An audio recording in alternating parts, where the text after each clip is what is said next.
Amados irmãos e irmãs no Senhor Jesus Cristo,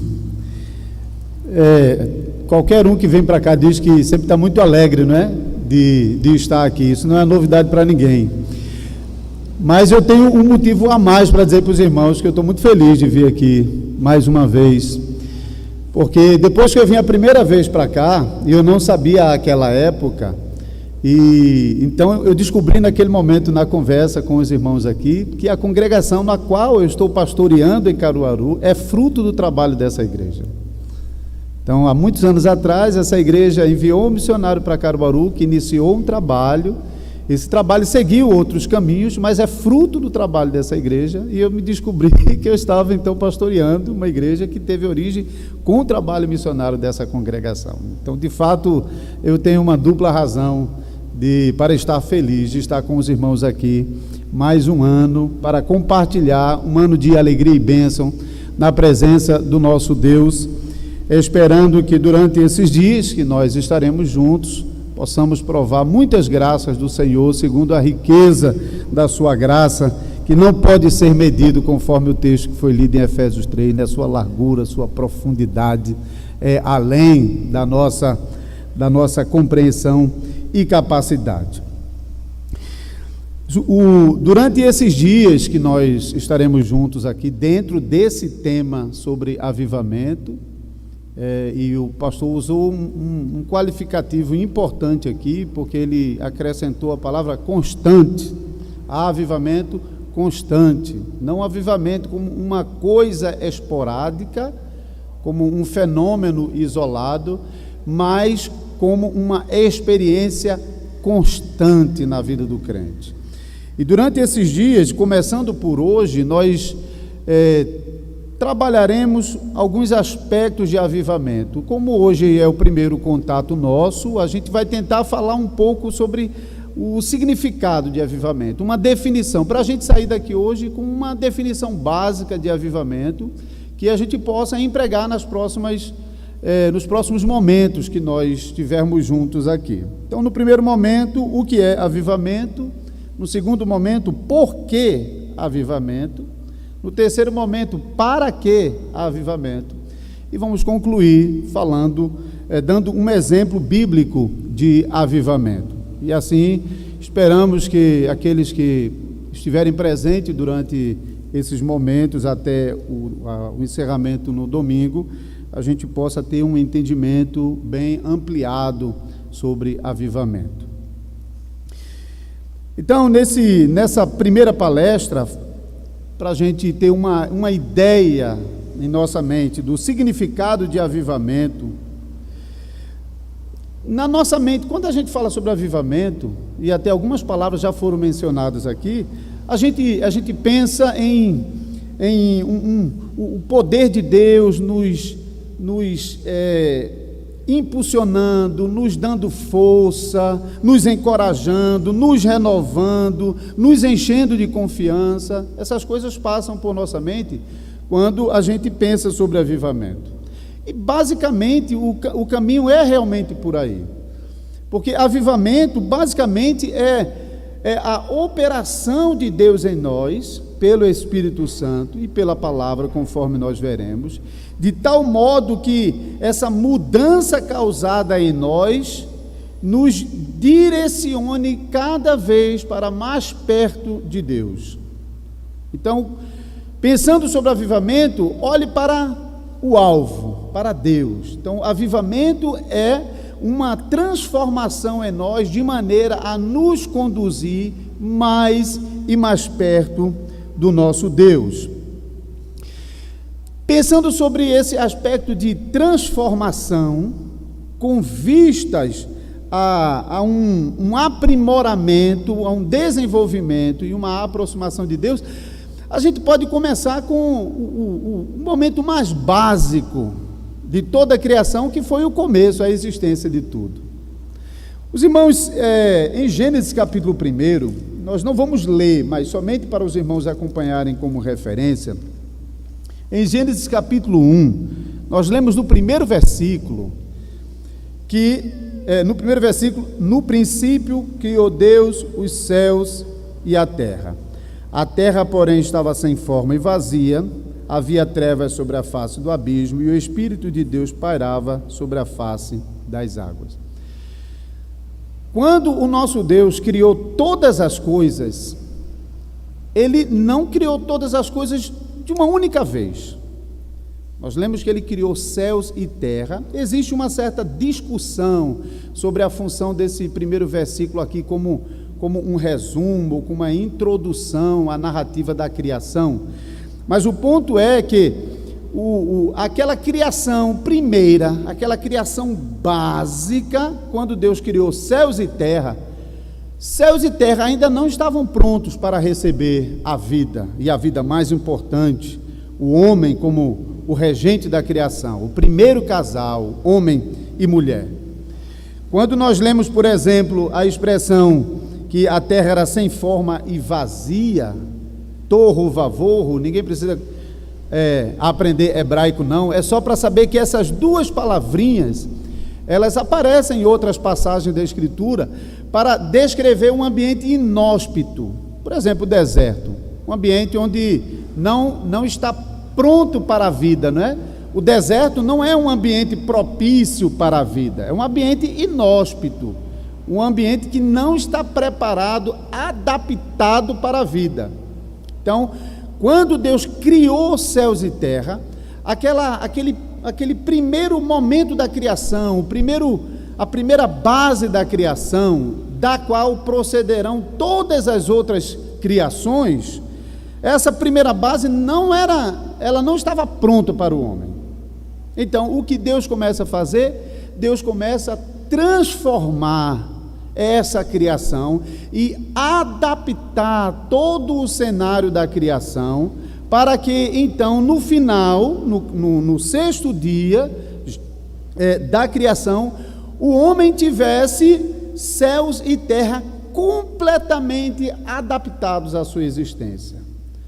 Aqui na terra ele tinha o pó, a terra seca, tinha rios, tinha árvores para alimento, tinha animais, tinha joias preciosas. No céu ele tinha sol, tinha estrela, tinha lua, tudo que era necessário para tornar possível a vida. Então Deus concluiu no sexto dia da criação, o mesmo dia em que Ele criou o homem.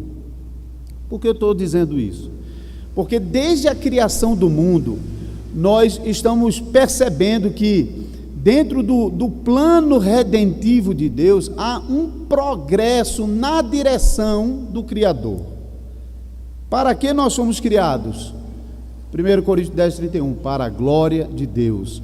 O homem, quando foi colocado no jardim do Éden, ele foi colocado como regente da criação, para desenvolver a criação para a glória de Deus, e ele mesmo se desenvolver para a glória de Deus. Por isso a gente já está vendo esse programa no próprio ato criador de Deus. O próprio Deus está criando a criação, está desenvolvendo a criação, e aquilo que Deus fez até o sexto dia da criação, o primeiro casal, Adão e Eva, foram chamados a desenvolver para o restante do mundo, porque Adão e Eva não foram chamados a permanecer no paraíso. O mandato para ele era para crescer, se multiplicar e encher a terra. Então, o propósito de Deus para Adão e Eva é que eles deveriam pegar o jardim do Éden que eles receberam e expandir esse jardim do Éden para o mundo todo, de tal maneira que o restante da criação pudesse receber os desenvolvimentos necessários, a adaptação do homem, e para que por meio da criação o homem glorificasse a Deus. Ainda aqui no capítulo 1, há outro exemplo de como nós fomos criados com vistas a esse desenvolvimento para Deus, na própria criação do homem. Da mesma forma que Deus não criou o mundo de uma só vez, em um único ato, Ele cria céus e terras, e em cada dia da criação, Deus vai dizendo: haja, haja, haja, produza, surja, apareça. Também na criação do homem, o que Deus faz? Deus forma o homem do pó da terra, mas o homem ainda não estava pronto, ele não estava completo. Ainda lhe faltava alguma coisa. Faltava ao homem o espírito de vida que tornaria aquela primeira forma, a partir do pó da terra, agora um ser vivente e a imagem e semelhança de Deus. Então nós percebemos que também na criação do homem, Deus não faz tudo de uma vez. Deus cria o homem do pó da terra e agora desse homem formado do pó, ainda sem vida, ele acrescenta o fôlego de vida e e transforma esse homem em alma vivente. Então, perceba, do mais básico para a vida. Então, toda a estrutura da criação, ela segue esse programa do mais básico para a vida. E a vida, nós sabemos que está em Deus e foi revelada a nós por meio do nosso Salvador Jesus Cristo, aquele que é não somente a fonte da vida, mas a própria vida. Lembre-se que Cristo é a palavra de Deus, é o fôlego que sai de Deus, que deu origem a todas as coisas no princípio, e também aquele que é soprado sobre o nariz do homem caído, lá ainda do barro, e é transformado em alma vivente. Aí vamos agora para o texto que foi lido aqui, Efésios capítulo 3, e vamos ver uma certa relação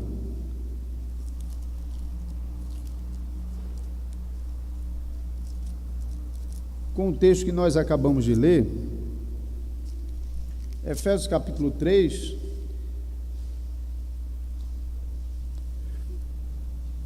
foi lido a partir do versículo 14 até o versículo 21. Por essa causa me ponho de joelho diante do Pai, de quem toma o nome toda a família, tanto no céu como na terra, para que, segundo a riqueza da sua glória, vos conceda, a vocês que já estão na presença do Pai, que seja fortalecido com poder, que receba mais alguma coisa, mediante o Espírito no homem interior, e agora opere nesse homem interior, versículo 17, e assim habite Cristo no vosso coração pela fé, estando vós arraigados e alicerçados em amor, com propósito, a fim de poderes compreender com todos os santos qual a largura e o comprimento e a altura e a profundidade, e conhecer o amor de Cristo que excede todo entendimento, para que sejais tomados de toda a plenitude de Deus. Os irmãos podem perceber também aqui um progresso em nós, como cristãos, aqueles que já foram chamados por Cristo, já foram salvos em Jesus Cristo, mas a promessa de que nós provaremos de um constante desenvolvimento até alcançar essa plenitude de graça. Está percebendo como a Bíblia tem essa estrutura, a própria revelação bíblica tem essa estrutura de desenvolvimento do mais básico para a plenitude, né, da criação primeira até o seu cumprimento. Toda a criação faz isso. Um outro exemplo que a gente percebe isso é Ezequiel 37. Provavelmente os irmãos e irmãs conhecem aquele texto do Vale de Ossos Secos, onde está lá vários ossos e provavelmente espalhados lá, mas aqueles ossos secos, eles passariam a se tornar todos alma vivente a partir do poder transformador de Deus por meio do Espírito Santo, que trabalhou naqueles ossos, criou naqueles ossos carne e tendão e pele e soprou naqueles ossos. E então a conclusão daquele capítulo é que então havia um exército numeroso de pessoas agora vivas. Esse aspecto de desenvolvimento, nós na próxima oportunidade, nós vamos trabalhar mais um pouco sobre o porquê que é necessário isso. Tá? A gente vai trabalhar isso um pouco mais no próximo, na próxima oportunidade. Por agora, para a gente concluir como mais um exemplo, eu vou usar várias vezes até o domingo o livro de Juízes como um livro de referência para nós, onde nós podemos verificar esse mesmo progresso. Então, eu convido os irmãos a, nesse momento, de modo introdutório, abrirmos no capítulo 1 e 2. Mais uma vez, eu não vou fazer a leitura desses capítulos, mas eu quero pontuar no capítulo 2 do livro de Juízes, do versículo 11. Então fizeram os filhos de Israel o que era mal perante o Senhor, pois serviram a Baales. Versículo 12: deixaram o Senhor, Deus de seus pais, que os tirara da terra do Egito, e foram-se após outros deuses, dentre os deuses das gentes que havia ao redor deles, e os adoraram e provocaram o Senhor a ira, porquanto deixaram o Senhor e serviram a Baal e a Astarote. Pelo que a ira do Senhor se acendeu contra Israel, e os deu na mão dos expoliadores, que os pilharam, e os entregou nas mãos dos seus inimigos ao redor, e não mais puderam resistir a eles. Por onde quer que saíam, a mão do Senhor era contra eles, para seu mal, como o Senhor lhes dissera e jurara. E estavam em grande aperto. Suscitou o Senhor juízes que o livraram da mão de todos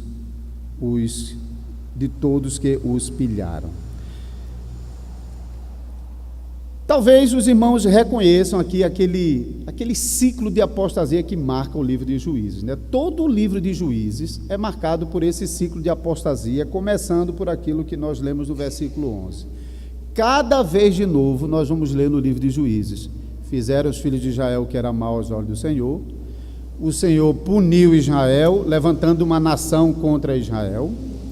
Israel sofre horrores. Então Israel busca o Senhor, clama ao Senhor, e o Senhor responde. Isso é o programa no livro de Juízes. Então, o que nós temos a partir do capítulo 3 é esse ciclo sendo repetido cada vez de novo.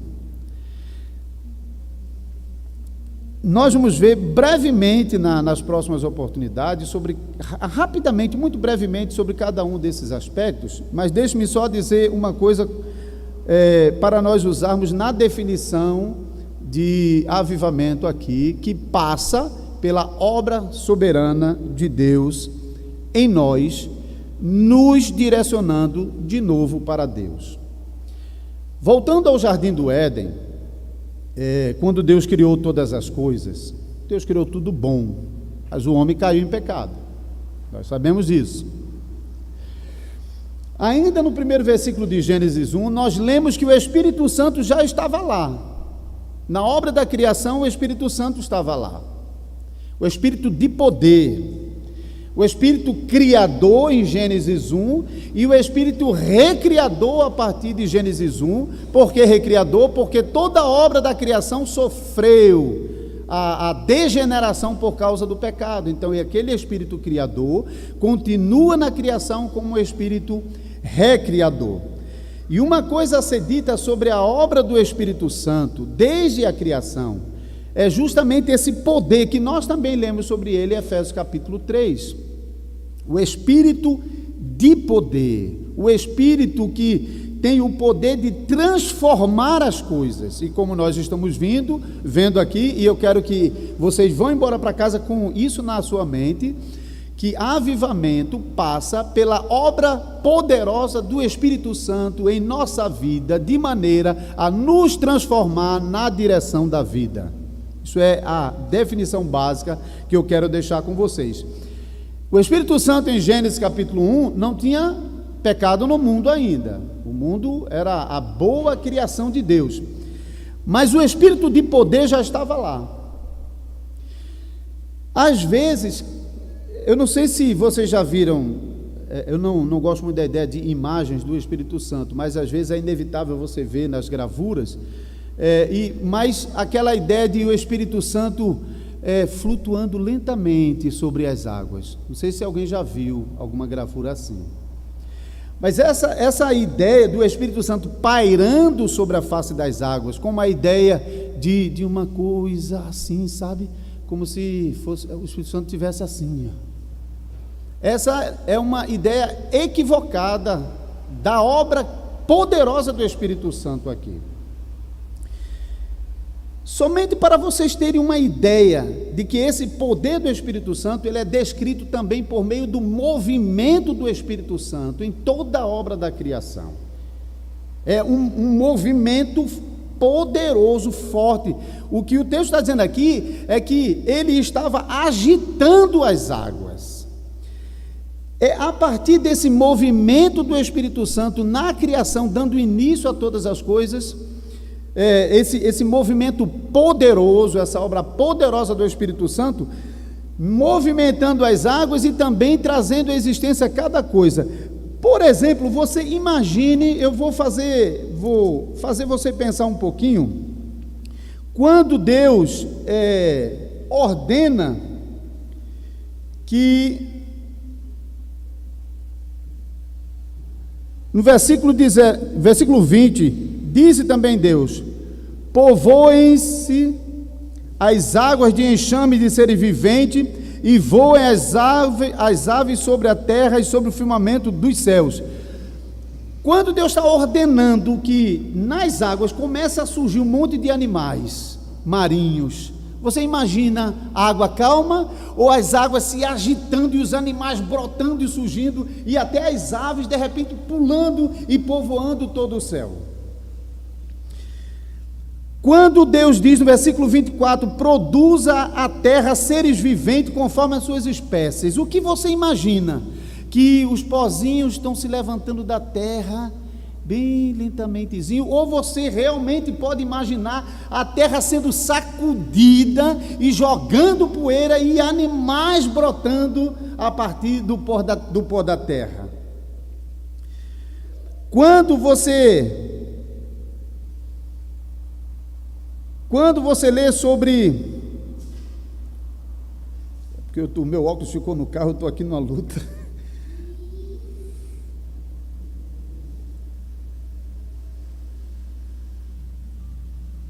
Só um minutinho aqui para eu localizar aqui com os olhos aqui. Pronto. A partir do versículo 24, então ele fala sobre os vários animais selváticos e animais domésticos de todas as espécies brotando da terra.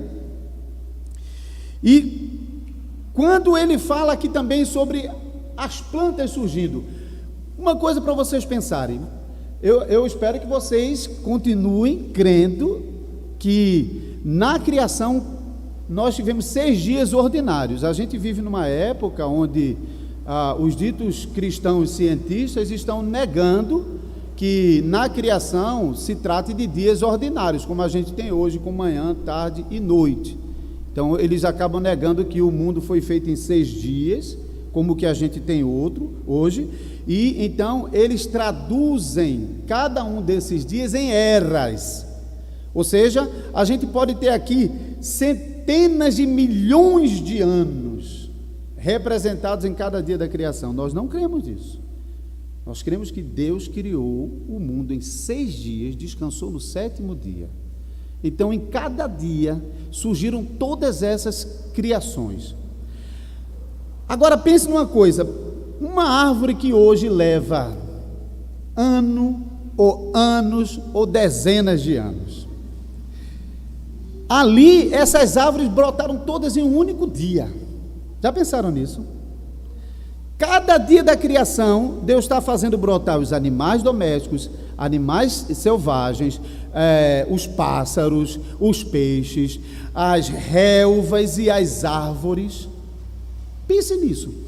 Como seria as árvores que normalmente levam aí 100 anos para se tornar adulto? Como seria essa árvore se tornando adulta em um único dia? Você acha que isso seria ela brotando lentamente, que ninguém nem percebe o seu crescimento? Não, irmão. Mais uma vez, essas árvores, elas, pelo poder do Espírito Santo, elas estão brotando da terra, tremendo, sacudindo a terra e se erguendo até o céu poderosamente, numa agitação e num barulho ensurdecedor. Isso é o poder do Espírito Santo representado já em Gênesis capítulo 1. Esse espírito de poder que estava lá em Gênesis capítulo 1, trazendo à existência, a partir da criação primária, todas as demais criações de Deus, no reino animal, no reino vegetal, no reino mineral, esse espírito de poder, ele é o agente de transformação da vida da gente. Por que eu estou dizendo isso? Porque quando nós falamos sobre avivamento, nós vamos ouvir mais sobre isso, nós devemos voltar tirar a nossa atenção de nós mesmos e voltar a nossa atenção para o Espírito Santo de Deus e para a Palavra de Deus. E quem é esse Espírito Santo que opera esse avivamento em nossas vidas? Não é um espírito qualquer, não é um espírito fraco, é um espírito de poder. O Espírito que está operando a obra de recriação em nós é exatamente o mesmo Espírito Santo que lá no princípio do mundo fez as águas tremerem para gerar todos os animais do mar e fez a terra sacudir para gerar todos os animais terrestres e também para fazer brotar todas as árvores que nós conhecemos. É esse Espírito Santo. O Espírito Santo poderoso. O seu poder não pode ser medido. O seu poder não pode ser subestimado, nem ser limitado e nem ser impedido, nem mesmo por causa dos nossos pecados. E por isso a gente vai usar Juízes para falar mais sobre isso. Porque um dos exemplos mais brilhantes na Bíblia, que mostra que os nossos pecados não são suficientes para impedir a obra do Espírito Santo na vida de pecadores. Mas não é mesmo. Não tem quem impeça essa obra do Espírito Santo. Voltando para concluir Juízes capítulo 1 e capítulo 2, e nós veremos na próxima oportunidade um pouco mais detidamente sobre isso. O capítulo 1 e o capítulo 2 servem como base para todo o livro de Juízes, tá? Porque quando a gente vai ler no livro de Juízes, a partir do capítulo 3, aqui no versículo 11 do capítulo 2, o que a gente tem uma descrição geral desse ciclo de apostasia de Israel, tá? O que a gente tem aqui no versículo 2 ainda não é um caso concreto. Obrigado. Já melhorou um pouquinho. No versículo 11 do capítulo 2, o narrador aqui está nos apresentando aquilo que vai ser o modelo no restante dos capítulos do livro de Juízes. Israel peca, Deus pune, Israel se arrepende, Deus responde com salvação. Isso é o que a gente vai ver no restante do livro de Juízes. Por que Deus pune? Porque Israel peca. Qual é o pecado de Israel? O capítulo 1 do livro de Juízes nos fornece a base para o capítulo 2. E o capítulo 1 e o capítulo 2 fornecem a base para todo o livro. No capítulo 1, a gente lê que exatamente como Deus foi fiel com Josué, Deus continua fiel com a nova geração que sucedeu Josué. Josué, volte para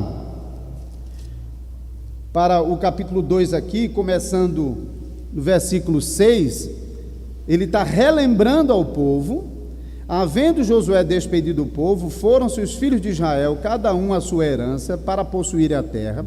E serviu o povo do Senhor todos os dias de Josué e todos os dias dos anciãos que ainda sobreviveram por muito tempo depois de Josué, e que viram todas as grandes obras feitas pelo Senhor a Israel. Faleceu Josué, filho de Num, servo do Senhor, com a idade de 110 anos, e sepultaram-no no limite da sua herança em Timnat-Heres, na região montanhosa de Efraim, ao norte do monte Gaás. Foi também congregada a seus pais toda aquela geração, e outra geração após ele se levantou que não conhecia o Senhor, nem tampouco as obras que fizera Israel. E então fizeram os filhos de Israel o que era mal perante o Senhor, pois serviram a Baalins. O que Deus tinha ordenado a Israel? Israel, quando entrar em Canaã, vocês devem destruir todas as nações de Canaã. Todas as nações. Não devemos nos escandalizar com isso, porque o que Deus fez com as nações de Canaã é a mesma coisa que Ele vai fazer no juízo final com todas as nações do mundo que não se renderem a Ele. Deus vai lançar todas as nações, todos os pecadores, no castigo do inferno. Naquele momento, aquele juízo final foi antecipado para todas as nações de Canaã. Por isso Deus ordena a Israel entrar em Canaã e destruir todas as nações de Canaã. Naquele momento, Israel nada mais era do que a espada na mão de Deus executando o juízo sobre os pecadores de Canaã.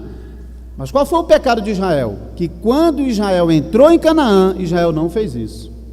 Israel quebrou a aliança, porque Israel entrou em Canaã e não cumpriu a ordenança do Senhor, destruindo os cananeus.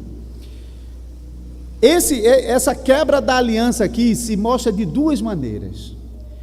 Primeiro, porque ao não destruir os povos cananeus de Canaã, Israel permitiu que a terra que houvera sido consagrada para Deus fosse profanado com a idolatria desses povos. Então Israel não podia ter deixado nenhuma nação em Canaã, porque deixar que essas nações continuassem em Canaã significava permitir que a terra da promessa, a terra santificada, a terra do povo de Deus, a terra onde Deus havia escolhido para habitar no meio do seu povo, essa terra fora contaminada por causa da idolatria desses povos. Israel não devia ter feito isso, quebrou a aliança e permitiu que a terra fosse contaminada. Israel também pecou porque, ao permitir que essas nações permanecessem em Canaã, essas nações seriam o seu próprio tropeço, porque essas mesmas nações poupadas por Israel levaria Israel, num segundo momento, à completa desgraça. E é exatamente o que vai acontecer. E repetidamente isso vai acontecer. Israel vai ser atraído e influenciado por essas nações para abandonar o Senhor e servir aos outros deuses. Esse foi o segundo pecado da quebra da aliança. Então, quando Deus pune Israel, Deus não pune sem razão. Deus pune Israel por causa da quebra da aliança. Israel quebrou a aliança e, como parte dos castigos da aliança, Deus suscita nações. Tudo isso Deus já havia ordenado a Moisés e a Josué para avisar o povo: se vocês não eliminarem as nações de Canaã, elas servirão de tropeço a vocês. E agora o que é que Deus vai fazer? Deus vai usar essas próprias nações como castigo para Israel. Então, o castigo que no capítulo 2 Deus levanta sobre Israel, porque esse castigo é anunciado nos primeiros versículos do capítulo 2 por meio do anjo que veio aos israelitas. Observe aqui nos primeiros versículos do capítulo 2: subiu o anjo do Senhor de Gilgal a Boquim, e ele vai explicar o significado de Boquim no final, e disse: do Egito vos fiz subir e vos trouxe a terra que sob juramento havia prometido a vossos pais. Eu disse: nunca invalidarei a minha aliança convosco. Vós, porém, não fareis aliança com os moradores dessa terra. Antes derribareis os seus altares, contudo não obedeceste à minha voz. Que é isso que fizeste? Pelo que também disse eu: não os expulsarei de diante de vós, antes vos serão por adversários, e os seus deuses vos serão laços. Sucedeu que, falando o anjo do Senhor estas palavras, e todos os filhos de Israel, levantou o povo a sua voz e chorou. Daí chamarem o seu lugar Boquim, e sacrificavam ali ao Senhor. Boquim é exatamente isso, os chorões, porque foi o que aconteceu ali, um monte de chorão lamentando o que tinha acontecido. Então veja, esse anúncio de castigo do anjo do Senhor aqui é com base na quebra da aliança. Israel quebrou a aliança, a quebra da aliança traz castigo. E no segundo momento nós veremos que isso ainda é uma bênção para nós, porque tudo isso está nos ensinando sobre a necessidade de um Salvador, que nos é prometido em cada juiz libertador de Israel, e que cada um deles nos aponta para o nosso Salvador Jesus Cristo, o Salvador, o juiz, o libertador, que nos é prometido e apontado em cada libertador que a gente vê no livro de Juízes. Outra coisa que nós veremos, muito brevemente, porque eu terei de resumir, eu ainda não concluí a série de pregações em Juízes na congregação, mas eu já estou um pouco mais avançado, e aqui eu terei de resumir. Então, no capítulo 1, Deus mostra que é fiel à sua aliança, Deus está cumprindo tudo, do mesmo jeito que ele foi com Josué, ele está sendo com Israel agora. Porém, no capítulo 2, Israel não se mostra fiel, não permanece fiel à aliança, quebra a aliança, não destruindo o restante das nações de Canaã, como Josué já vinha fazendo, e então vem o castigo. No capítulo 2 é anunciado o castigo. O castigo é: as nações de Canaã serão usadas como instrumentos na mão de Deus para castigar Israel. Mas aí vem o quarto ponto nessa escalada, que é o arrependimento de Israel manifestado pelo seu clamor a Deus. Depois de sofrer horrores, Israel sente que ele não pode viver, ele não pode experimentar algo novo, ele não pode provar as bênçãos do Senhor, senão pela própria providência de Deus em levantar um Salvador para o povo. Por isso, então, Israel, a cada novo ciclo de apostasia, Israel se arrepende e clama ao Senhor. Nesse ponto, nós teremos a oportunidade de ver que nem sempre Israel clamou a Deus. E isso é interessante, viu, irmãos? Por isso eu disse que nem mesmo as nossas fraquezas impedem a operação poderosa do Espírito Santo. Porque Deus, ele não estava esperando que Israel, em algum momento, percebesse que tinha errado, que tinha quebrado a aliança, que tinha pecado contra Deus, que tudo o que estava acontecendo ali era por causa dos seus pecados, e então ele se arrependesse e Deus então viesse com a bênção. Deus não espera, não. Sabe por quê? Porque se Deus fosse esperar que Israel, por livre iniciativa, se arrependesse e buscasse a Deus, Israel não ia fazer isso não, irmãos. Israel não ia buscar a Deus. E sabe qual seria o resultado? Israel seria completamente destruído, misturado com a idolatria e a apostasia das demais nações de Canaã, e daqui a pouco não existiria mais povo de Deus. Se Deus fosse esperar que Israel fizesse alguma coisa, isso nunca aconteceria. Nós veremos então que Deus providencialmente, Deus toma iniciativa em vir ao encontro do seu povo para iniciar um processo de restauração, de restabelecimento. É o próprio Deus quem está trabalhando no coração do povo para levar o povo ao arrependimento e ao clamor sincero a Deus. Aquele clamor que lá também em Efésios 3 fala sobre a nossa oração diante do Pai. E então o final disso é a resposta de Deus, a bênção de Deus, a obra do Espírito Santo em restaurar, restabelecer, transformar e colocar de novo pecadores perdidos no rumo do Senhor, da presença do Senhor, de seguir ao encontro do Senhor até o fim. Mais uma vez aqui nós estamos vendo esse progresso.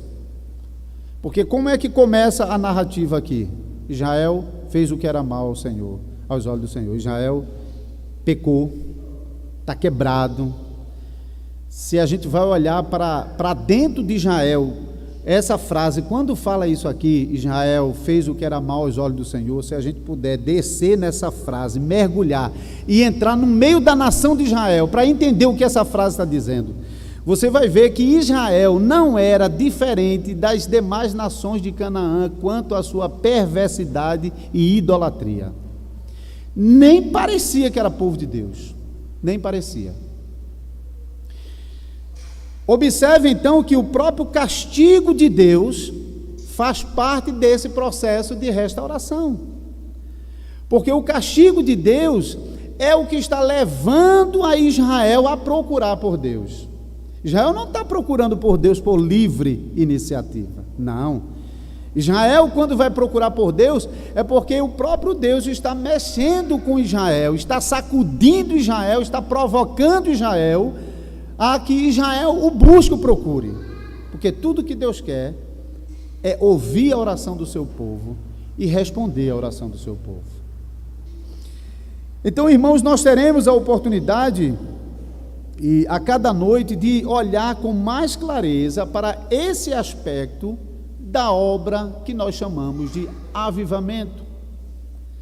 Avivamento é aquela obra iniciada pelo Espírito Santo na vida de pecadores, com vistas ao aperfeiçoamento desses pecadores, recolocando esses pecadores no rumo da comunhão com Deus, com vistas a um propósito santo de glorificar a Deus, porque todos nós fomos criados com esse propósito, desde o princípio do mundo. Nós fomos criados para promover a glória de Deus. O pecado criou uma dificuldade para que os pecadores pudessem cumprir esse propósito. Nós, por causa do pecado, estamos imensamente prejudicados em nosso chamado para promover a glória de Deus nesse mundo. Por causa disso, então, é que nós nos afastamos de Deus, destoamos dos propósitos, não partimos do ponto de partida correto, até mesmo do ponto de vista de igreja, quando nós pensamos sobre obras de avivamento. Então, qual é o nosso objetivo? Na próxima vez, é o ponto de partida. Por que precisamos de avivamento? Eu espero que, com essa breve apresentação, já na mente dos irmãos e irmãs, vocês possam realmente pensar sobre esse progresso, de onde está partindo. Não está partindo de seres perfeitos, não está partindo de pessoas sem pecados. Avivamento não parte de uma perfeição para a perfeição maior, mas está realmente partindo de uma situação de necessidade, até que possamos, de fato, promover a glória de Deus nesse mundo, que é o nosso grande chamado e objetivo. Então, vai para casa pensando sobre isso. Vocês escolheram o tema avivamento. Com certeza existem inúmeras maneiras de explicar e definir avivamento. Eu estou usando essa definição porque essa definição ela vai nos servir em cada momento que nós estivermos juntos. Então, avivamento é a obra poderosa do Espírito Santo, transformando pecadores e recolocando pecadores na direção de Deus, com vistas a promover a glória de Deus nesse mundo. Tá bom? Amém. Deus os abençoe.